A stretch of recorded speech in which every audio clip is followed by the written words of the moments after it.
ഇന്നത്തെ വീഡിയോയിൽ നമ്മൾ ഡിസ്കസ് ചെയ്യാൻ പോകുന്നത് അബ്സ്ട്രാക്റ്റ് ആൾജിബ്രയുടെ ഒരു പ്രീ റിക്വസൈറ്റ്, അല്ലെങ്കിൽ നമ്മൾ അബ്സ്ട്രാക്റ്റ് ആൾജിബ്ര പഠിക്കുന്നതിന് മുന്നേ ഏറ്റവും ബേസിക്കായിട്ട് പഠിക്കേണ്ട ഒരു ടോപ്പിക്കാണ് ബൈനറി ഓപ്പറേഷൻസ് എന്ന് പറയുന്നത്. അപ്പോൾ അതായത് ഈ ഒരു അബ്സ്ട്രാക്റ്റ് ആൾജിബ്ര എന്ന് പറയുന്ന മാത്തമാറ്റിക്സിൻ്റെ ഒരു ബ്രാഞ്ച്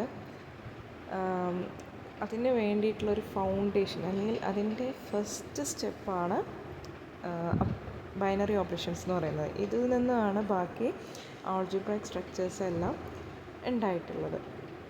അപ്പോൾ ഈ ബൈനറി ഓപ്പറേഷൻ എന്താണെന്നുള്ളത് നമുക്ക് വ്യക്തമായിട്ട് മനസ്സിലായെങ്കിൽ മാത്രമേ ബാക്കി അബ്സ്ട്രാക്റ്റ് ആൾജിബ്രയുടെ സ്ട്രക്ചേഴ്സ് ബാക്കിയുള്ളത് പറയുമ്പോൾ നമുക്ക് ക്ലിയർ ആവുകയുള്ളൂ.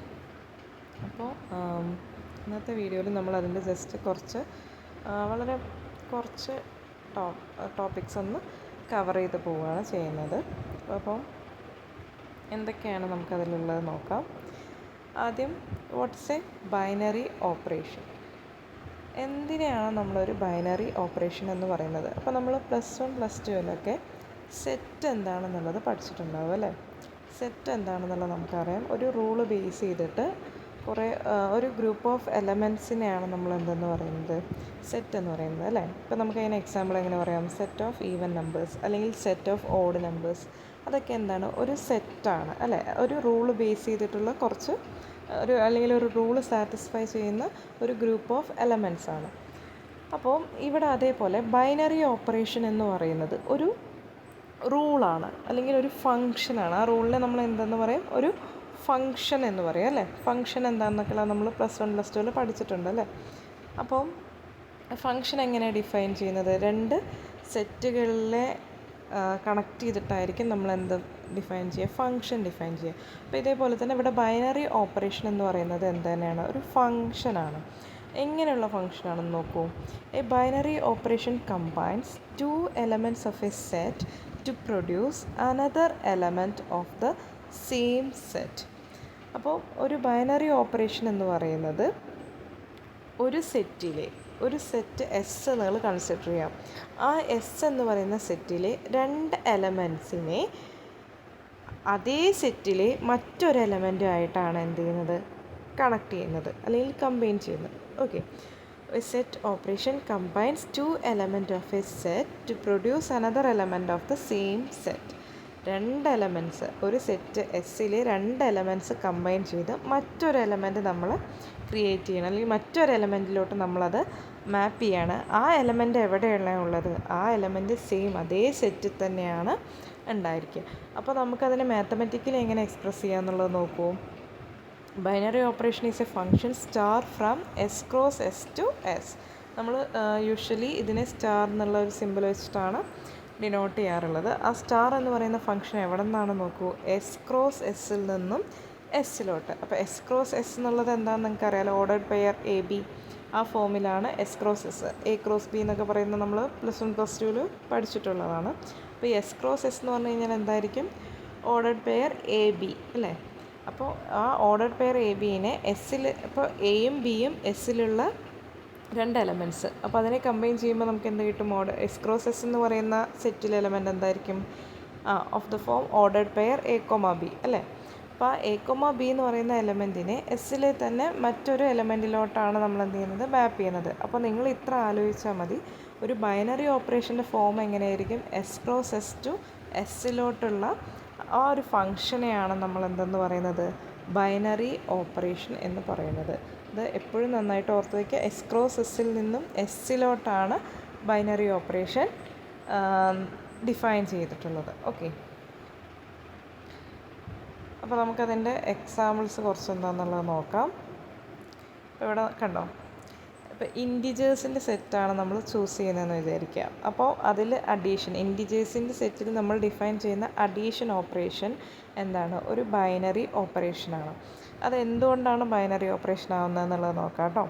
അപ്പോൾ ഇവിടെ സെറ്റ് നമ്മളല്ലേ, സെറ്റ് എന്ന് പറഞ്ഞാൽ എന്താണ്? Set of integers. അപ്പോൾ അതിൽ എങ്ങനെയൊക്കെ വരും? നെഗറ്റീവ് ഇൻറ്റിജേഴ്സ് വരും, പോസിറ്റീവ് ഇൻറ്റിജേഴ്സ് വരും, 0 വരും അല്ലേ? അപ്പോൾ അവിടെ നമ്മളത് ഡിഫൈൻ ചെയ്തിട്ടുണ്ട്.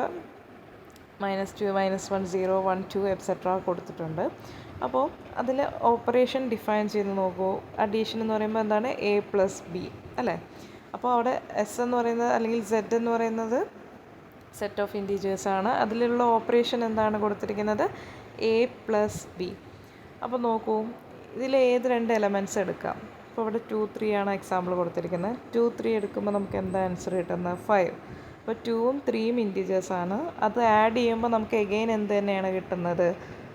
ഒരു ഇൻറ്റീജർ തന്നെയാണ് കിട്ടുന്നത്. സോ അവിടെ ഫംഗ്ഷൻ എങ്ങോട്ട് തന്നെയാണ് മാപ്പ് ചെയ്യുന്നത്? ഇൻറ്റീജേഴ്സിലോട്ട് തന്നെയാണ് മാപ്പ് ചെയ്യുന്നത്. അതേപോലെ അടുത്തത് നോക്കൂ, -4 7 എടുത്തിട്ടുണ്ട്. അപ്പോൾ -4 7 ചെയ്യുമ്പോൾ നമുക്ക് എന്താ കിട്ടുക? 3 ആണ് കിട്ടുന്നത്. സോ എഗെയിൻ അതെന്ത് തന്നെയാണ്? ഇൻറ്റീജറാണ്. സോ നമ്മളിതിൽ ഇൻറ്റീജേഴ്സിൽ ഏത് നമ്പേഴ്സ് എടുത്ത് ആഡ് ചെയ്താലും നമുക്ക് എന്താ കിട്ടുള്ളൂ? ഒരു ഇൻറ്റീജറേ കിട്ടുള്ളൂ അല്ലേ? അപ്പോൾ ഇത് എന്ത് ഓപ്പറേഷനാണ്? ഇതൊരു ബൈനറി ഓപ്പറേഷനാണ്. മനസ്സിലായോ?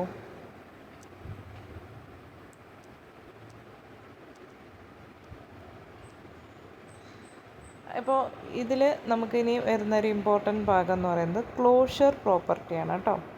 Closure property. അപ്പോൾ അതൊന്ന് വായിച്ച് നോക്കാം. A set is closed under an operation if operating on any 2 elements gives another element in the same set. അപ്പോൾ നമ്മൾ നേരത്തെ പറഞ്ഞ പോലെ ഇപ്പോൾ സെറ്റ് ഓഫ് ഇൻറ്റീജേഴ്സിൽ നമ്മൾ 2 ഇൻറ്റീജേഴ്സ് എടുത്ത് ആഡ് ചെയ്ത് കഴിഞ്ഞാൽ നമുക്ക് എന്ത് തന്നെയാണ് കിട്ടുക? എഗെയിൻ ഒരു ഇൻറ്റീജർ തന്നെയാണ് കിട്ടുക. ഈ ഒരു പ്രോപ്പർട്ടീനെയാണ് നമ്മൾ എന്തെന്ന് പറയുന്നത്? ക്ലോഷർ പ്രോപ്പർട്ടി എന്ന് പറയുന്നത്. അപ്പോൾ ഒരു ഓപ്പറേഷൻ നമ്മൾ ഒരു സെറ്റിൽ ഡിഫൈൻ ചെയ്യുമ്പോൾ ആ ഓപ്പറേഷൻ്റെ ഔട്ട്പുട്ട് നമുക്ക് കിട്ടുന്നത് ആ സെറ്റിലുള്ള സെയിം എലമെൻറ്റ് പോലെ ആണെന്നുണ്ടെങ്കിൽ, അല്ലെങ്കിൽ ആ ഔട്ട്പുട്ട് അതേ സെറ്റിൽ തന്നെയാണ് ബിലോങ് ചെയ്യുന്നതെങ്കിൽ നമ്മൾ അതിനെന്ത് പറയും? ആ സെറ്റ് ക്ലോസ്ഡ് ആണ്, അല്ലെങ്കിൽ ക്ലോഷർ പ്രോപ്പർട്ടി സാറ്റിസ്ഫൈ ചെയ്യുന്നു എന്നുള്ളത് പറയും. അപ്പോൾ അവിടെ നമുക്ക് എക്സാമ്പിൾ നോക്കും. ഇൻറ്റീജേഴ്സിനെ ഇപ്പോൾ നേരത്തെ പറഞ്ഞ പോലെ ഇൻറ്റീജേഴ്സ് 2 ഇൻറ്റീജേഴ്സ് ആഡ് ചെയ്താൽ നമുക്ക് എന്ത് തന്നെ കിട്ടുള്ളൂ? ഇൻറ്റീജർ തന്നെ കിട്ടുള്ളൂ. ഇനി അതേപോലെ തന്നെ റിയൽ നമ്പേഴ്സ് ആണെങ്കിലും 2 റിയൽ നമ്പേഴ്സ് മൾട്ടിപ്ലൈ ചെയ്ത് കഴിഞ്ഞാൽ നമുക്ക് എന്ത് തന്നെ കിട്ടുള്ളൂ? എഗെയിൻ ഒരു റിയൽ നമ്പർ തന്നെ ആയിരിക്കും കിട്ടുക. ഇനി അവിടെ നോട്ട് ക്ലോസ്ഡ് എന്ന് കൊടുത്തിട്ടുണ്ട്. നോട്ട് ക്ലോസ്ഡിന് എക്സാമ്പിൾ കൊടുത്തിട്ടുണ്ട്. നോക്കൂ, നാച്ചുറൽസ് അണ്ടർ സബ്ട്രാക്ഷൻ, അതായത് നാച്ചുറൽ നമ്പേഴ്സ് അണ്ടർ സബ്ട്രാക്ഷൻ. എന്തുകൊണ്ടാണ് നാച്ചുറൽ നമ്പേഴ്സ് ക്ലോസ്ഡ് അല്ല എന്ന് പറയുന്നത്? ഇപ്പോൾ നാച്ചുറൽ നമ്പേഴ്സ് എന്ന് പറഞ്ഞാൽ നമുക്കറിയാലോ അല്ലേ? കൗണ്ടിങ് നമ്പേഴ്സാണ്. എങ്ങനെയാണ്? 1 2 3 4 അങ്ങനെയല്ലേ, എക്സെട്ര. അപ്പോൾ ഇതിൽ സബ്ട്രാക്ഷനാണ് പറഞ്ഞിരിക്കുന്നത്.